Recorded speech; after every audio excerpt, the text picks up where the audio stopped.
quyoshga. Ikki tomonimda ikki xil dunyo, men esa ko'prikman barchaga hamroh. O'rtancha bo'lish bu erkinlik demak, xuddi shu rasmdagi havo kabi.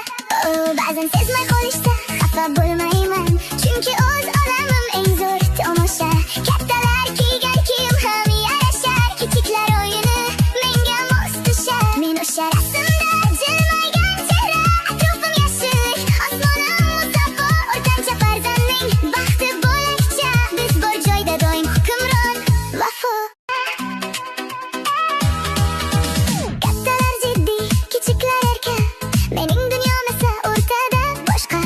Na buyruq beraman, na gap eshitaman, o'z yo'limni topdim boqib quyoshga.